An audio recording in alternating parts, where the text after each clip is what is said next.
Halo teman-teman, ketemu kembali pada kelas Game Engineering, kali ini pada pekan ke-10 ya. Ini melanjutkan pekan kemarin, jadi kalau pertemuan yang lalu kita sudah mencoba lighting secara dasarnya ya, kali ini kita akan mencoba menggunakan atau memahami yang namanya global illumination.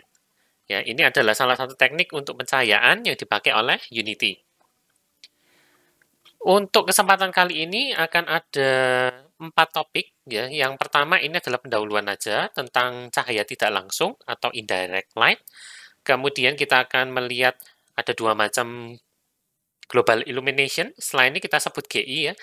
Ada yang real time dan ada yang paid. Kemudian terakhir kita akan lihat yang namanya environmental lighting. Oleh karena itu pertemuan ini saya bagi jadi 3 video aja.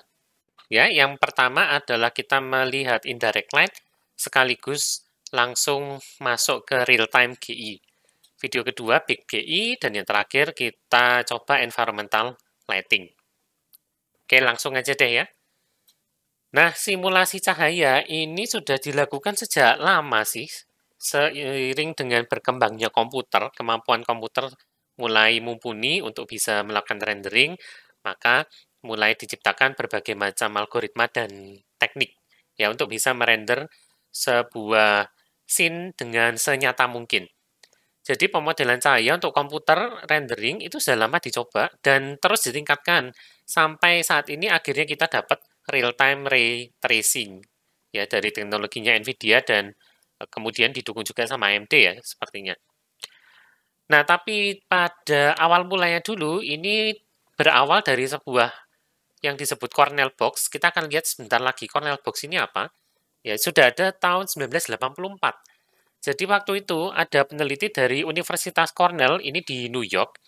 Mereka itu punya keinginan untuk memodelkan foto dunia nyata itu semirip mungkin untuk dirender pada komputer. Ya, jadi kita punya sebuah foto Cornell Box, lalu bagaimana caranya komputer ini bisa memodelkan semirip mungkin dengan foto tersebut. Ya, ini yang namanya Cornell Box. Jadi sebetulnya dia adalah sebuah scene sederhana yang terdiri dari sebuah kotak yang terbuka, ya jadi hanya 5 sisi, lalu dinding sebelah kiri itu warnanya merah, dinding kanan warnanya hijau, dinding lain itu putih.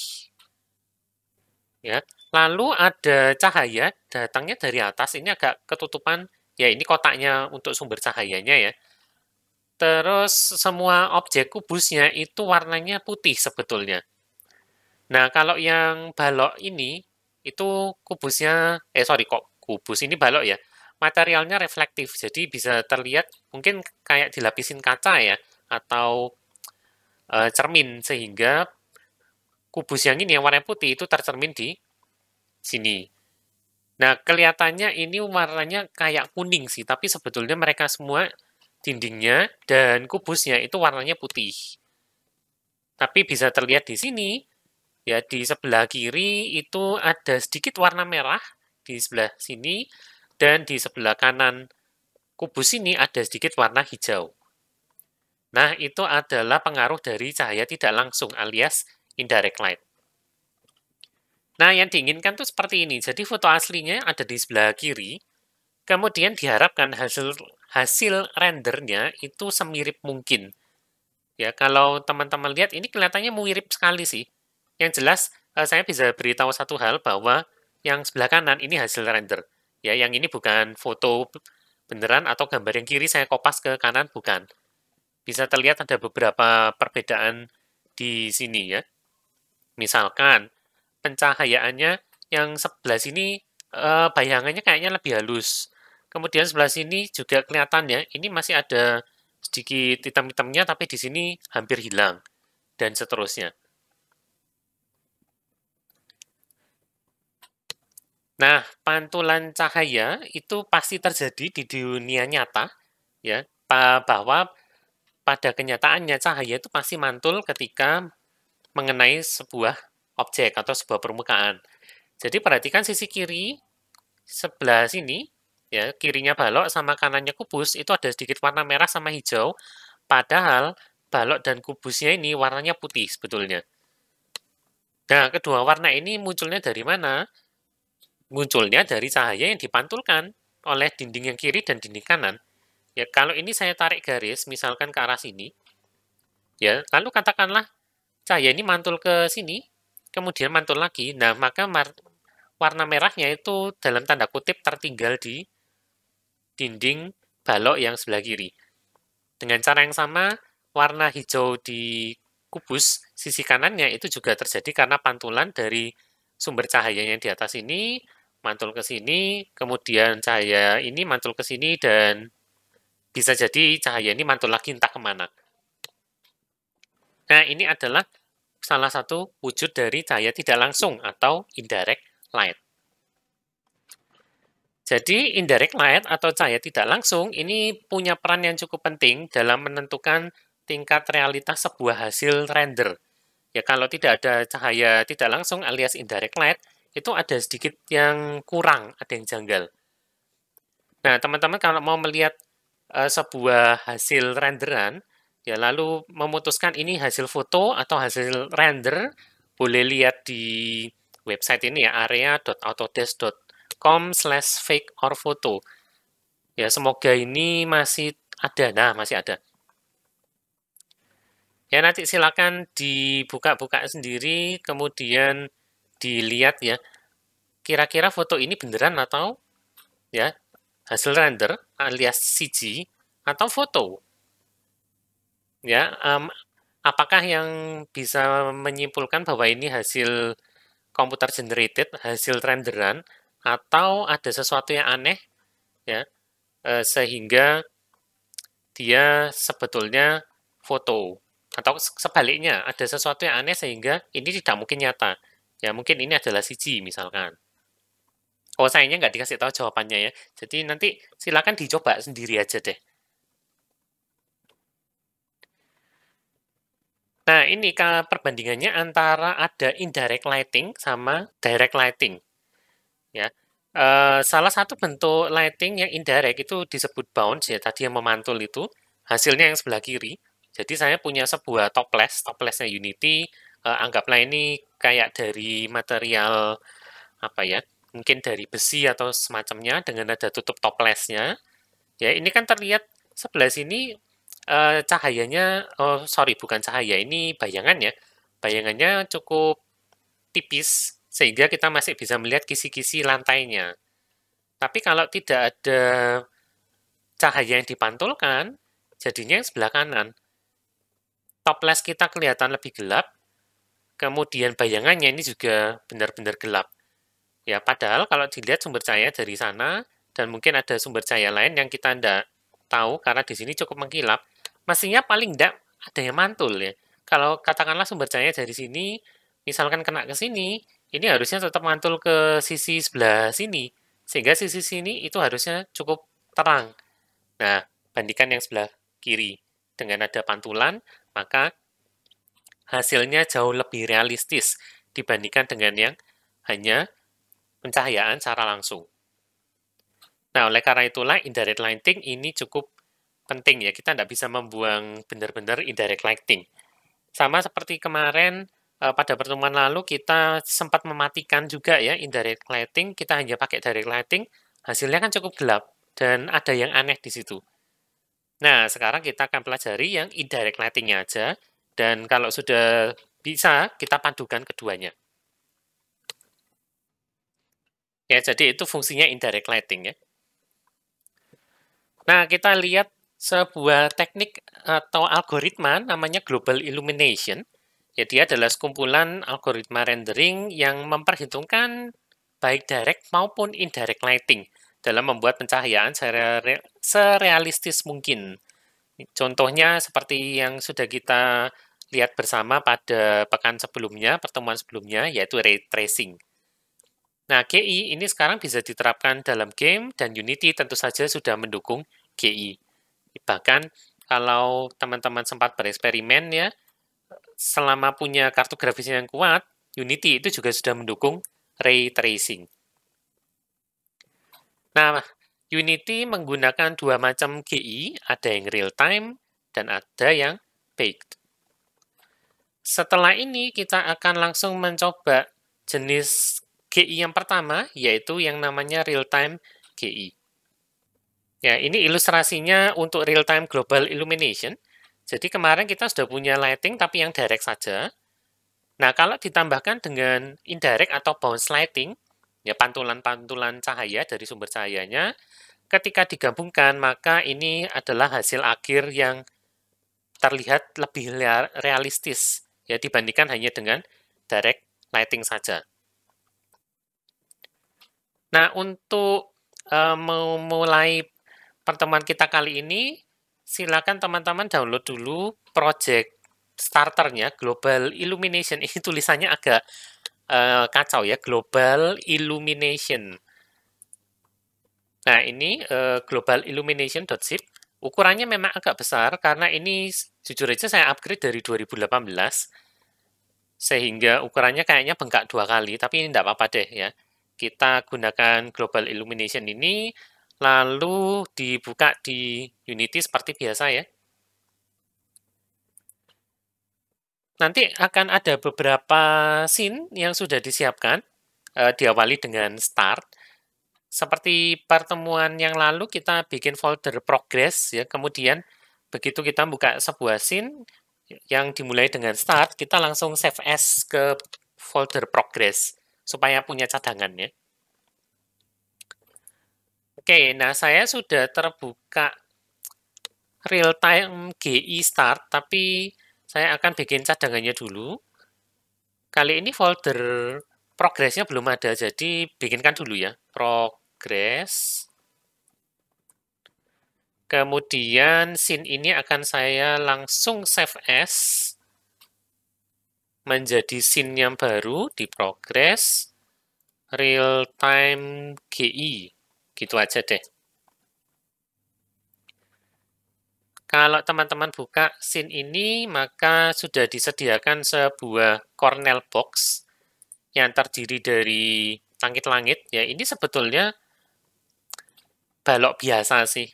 Ya, cube biasa. Sudah disusun. Yang kiri ini pakai materialnya warna... ini kanan ya. Yang kanan materialnya pakai warna hijau. Yang kiri pakai warna merah. Sisanya itu warna normal. Ya, di sini materialnya adalah GI White Matte. Ya, bisa teman-teman buka, ini warnanya beneran putih ya. Oke, kemudian kubus yang belakang itu juga materialnya biasa, bawaannya dari Unity, yang depan idem, juga bawaan dari Unity. Lalu di atas ini ada sebuah point light yang sudah disediakan. Ya, range 50, warnanya juga 100% putih ya. Intensitasnya 1, indirect multiplier 1, dan lain-lain. Nah, ini hanya direct light-nya saja. Setelah ini kita akan menambahkan indirect light-nya. Sebelum bisa memulai menggunakan GI, kita perlu mengetahui yang namanya light map static game object. Agar sebuah game object itu bisa menerima cahaya tidak langsung alias indirect light, kita harus menandai secara eksplisit memberitahu Unity bahwa game object tersebut adalah light map static. Ada dua cara untuk menandai static game object. Jadi katakanlah saya mau kubus yang belakang sama kubus yang depan ini bisa menerima indirect lighting, maka saya harus ngeset dia sebagai static light map. Ya, ada dua cara, bisa dari sini. Ya, dari static. Di sini agak lain sih, ya. Kalau ini tulisannya light map static, occluder static dan segala macam. Sekarang di sini tulisannya adalah contribute GI. Ya, ini sama aja. Atau yang kedua, dari mesh renderer. Mesh renderer itu sebentar, sebelah mana ya? Di mesh renderer di bawahnya motion vectors.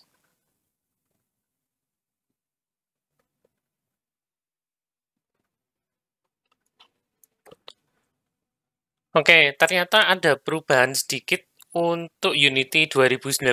Ya, tadi kalau Unity 2018, namanya adalah Light Map Static Game Object.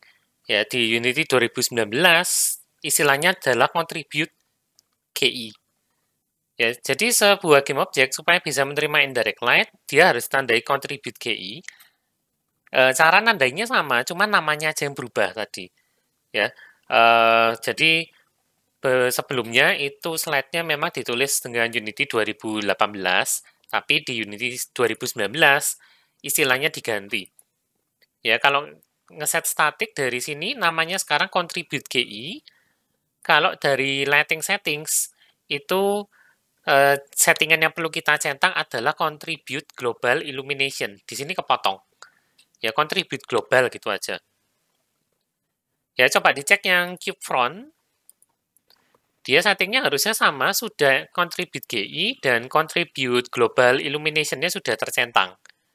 Ya, dengan ini maka dua kubus ini bisa menerima indirect lighting. Untuk yang lain-lain sama sih. Jadi wall right, sorry, saya undo saja. Nah, wall right itu juga sudah contribute GI, wall left juga sudah, semuanya sih. Ya, di sini sudah di-set semuanya contribute global illumination. Ya, jadi ada perubahan istilah ya. Kalau 2018 istilahnya adalah lighting static, light map static, sorry, ya, light map static. Kalau di 2019 namanya contribute GI. Nah, saat ini scene kita itu tidak menggunakan GI apapun, jadi tidak ada indirect light sebelumnya. Maka kita harus aktifkan dulu pada window rendering lighting settings. Kemudian ini dipilih salah satu ya, antara real time lighting sama mix lighting. Nah, sekarang coba nyalakan yang real time global illumination dulu. Dan kalau auto generate-nya ini tercentang, maka begitu ini saya centang, nah Unity akan melakukan baking sebentar dan bisa terlihat sekarang scene saya jadi lebih terang. Ya, sekali lagi ya, bandingkan real time GI-nya dimatikan, jadi seperti ini, redup. Begitu dinyalakan, maka sekarang Unity mempertimbangkan indirect lighting. Dengan ada beberapa objek, ini semuanya menerima pantulan, cahaya pantulan, indirect lighting atau bounce lighting, sehingga scene saya jadi lebih terang. Ya, kalau dilihat di sebelah sini, nah ada sedikit warna hijau pada kubus ini. Dan kalau saya ngintip ke sini, ada juga warna merahnya. Bandingkan dengan kalau real time GI-nya mati. Ya, mereka warnanya gelap semua. Ya, jadi pencahayaan yang realistis itu menggunakan direct dan indirect lighting sekaligus, seperti ini. Kalau kita mau bahwa sebuah objek itu bisa menerima cahaya tidak langsung atau indirect lighting, maka contribute GI-nya dinyalakan ya. Antara di drop down static sini atau pada settingnya lighting di mesh renderer. Ya, itu syaratnya.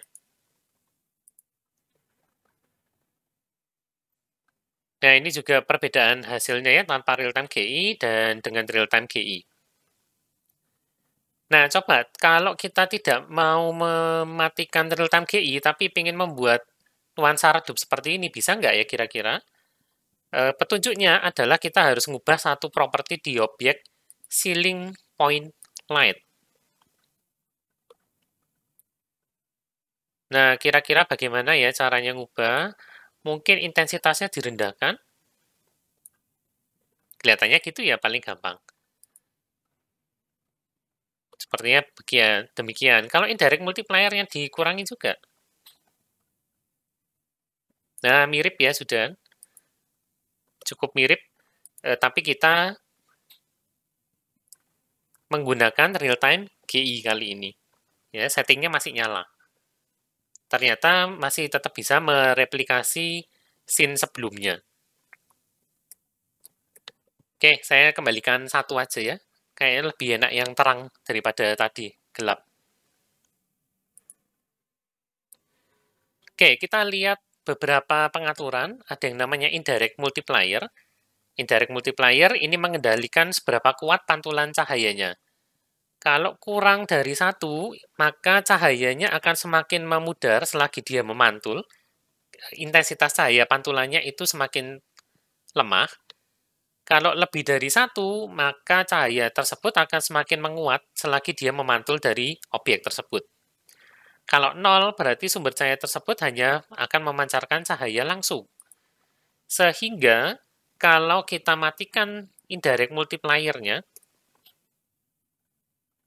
jadinya seperti ini.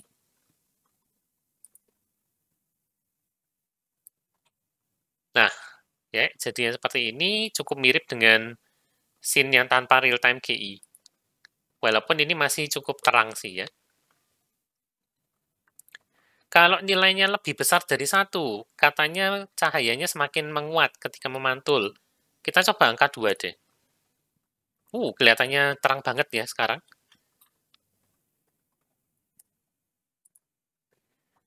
Di panel scene saya, panel gamenya kayaknya lagi mencoba merender, makanya belum. Nah, sudah terupdate sekarang.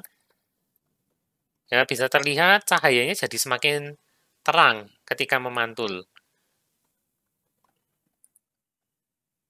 Ya, kembalikan satu aja ya. Kalau coba yang tadi, kurang dari satu tapi lebih besar dari 0,5. Nah, jadinya seperti ini, lebih redup. Ya, jadi ketika cahayanya memantul, intensitasnya akan berkurang. Oke, kembalikan satu aja deh. Nah, ketika Unity itu selesai melakukan generate lighting alias baking, maka kita akan mendapati sebuah folder di tempat yang sama dengan kita menyimpan scene kita. Ya, tadi saya simpan di mana ya? Nah, harusnya di sini. Sebentar, saya sudah melakukan generate lighting. Oh, sudah di auto generate. Ya, sehingga seharusnya saya dapat folder lighting data di sekitar sini. Ya, biasanya di tempat yang sama dengan foldernya scene. Jadi biasanya di sini. Ya, dia akan isinya sebuah berkas untuk lighting data. Sama kayak yang environmental start, ini sudah ada environmental, saya perpanjang dulu ya sebentar. Nah, ini ada foldernya sebetulnya. Untuk yang readline GI ini sepertinya belum dibuatkan, tidak masalah. Nah, kapankah kita perlu mengenerate lighting? Atau kapankah Unity akan mengenerate lighting yang secara otomatis itu? Tiap kali transform sebuah game object yang ditandai sebagai light map static atau contribute GI itu berubah, entah posisi, entah rotasi, entah ukurannya berubah, maka Unity akan melakukan generate lighting. Ya, tapi perubahan transformnya itu tidak tercerminkan secara langsung. Kalau memang scene kita cuma simple seperti yang sekarang, boleh auto-generate. Ya, sebagai contoh, saya akan coba geser si kubus ini. Mungkin jadinya ke sini. Nah, dia akan generate lagi. Ya, karena saya menggeser kubus ini yang ditandai dia contribute global GI. Ya, kalau misalkan tidak kita nyalakan setting auto generate-nya, maka perubahan apapun yang terjadi di game object tersebut, misalkan ukurannya, atau katakanlah saya rotate, ya seperti ini, misalkan ya. Nah, perubahannya belum tercerminkan pada panel scene maupun panel game. Ya, harusnya ini jadi tidak masuk akal, yang sisi sebelah sini. Dia tidak benar-benar mantul langsung dari tembok yang warna hijau ini kok warnanya masih hijau. Nah, maka harus diklik dulu Generate Lighting. Ditunggu sampai selesai. Nah, kan ini sekarang jadinya lebih gelap. Ya, beda sama yang tadi. Dan sekarang di sini saya dapat warna merah, ya. Sedikit warna merah dari sebelah kiri. Nah, dan akhirnya folder lighting data saya muncul. Ya, folder lighting data ini baru muncul kalau kita secara eksplisit tekan tombol Generate Lighting. Kalau di auto, dia tidak akan muncul. Ya, tidak apa-apa. Untuk saat ini, saya akan nyalakan auto generate-nya, karena toh scene ini cukup sederhana. Ya, tidak akan terlalu memberati laptop saya seharusnya.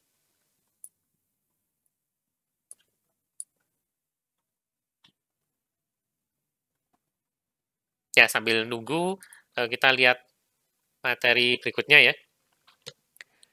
Nah, ada beberapa batasan untuk real-time GI, itu hanya bisa digunakan untuk objek yang statis, yang kita tandai sebagai contribute GI.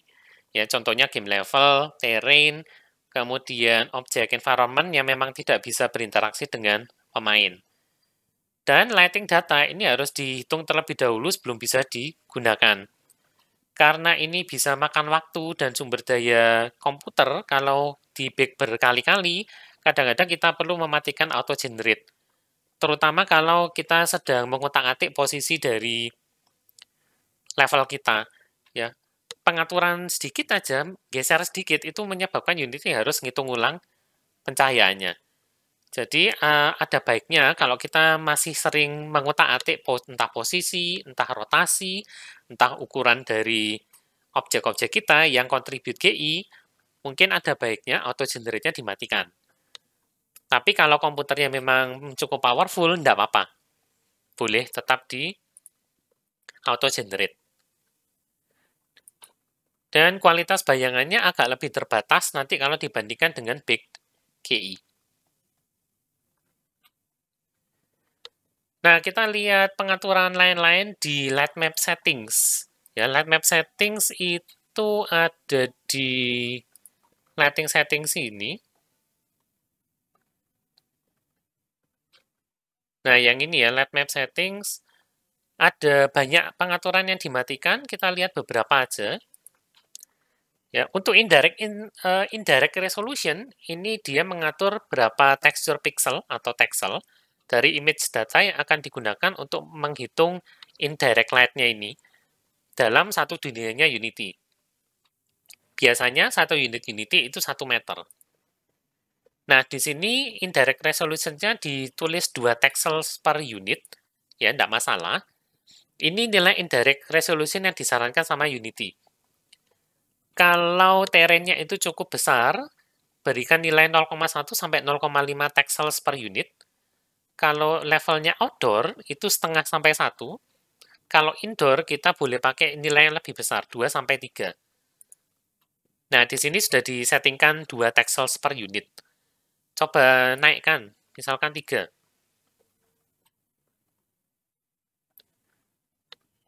Ya, dia akan melakukan perhitungan ulang. Dan kita akan lihat perbedaannya antara 2 pixels per unit sama 3 pixels per unit. Tidak kelihatan ya, karena tadi sempat kedip sebentar. Tapi ini harusnya lebih tajam. Bandingkan dengan kalau pixelsnya saya perkecil, kalau sampai 0,1, apa yang terjadi?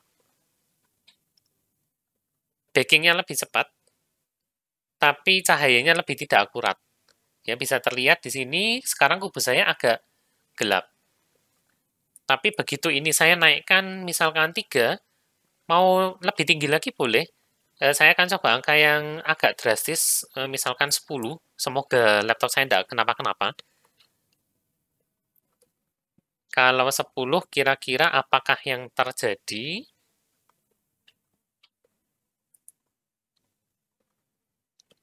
Nah, teman-teman bisa lihat di sini ya, perhitungannya jadi lebih lama. Jadi hati-hati dengan indirect resolution. Semakin tinggi nilainya, maka proses baking kita jadi semakin lama. Ya, ikutin aja nilai yang disarankan sama Unity. Kalau indoor scene seperti yang kita miliki sekarang, cukup 2-3 teksel. Ya, ini 10, ini berlebihan. Nah, tidak selesai-selesai kan?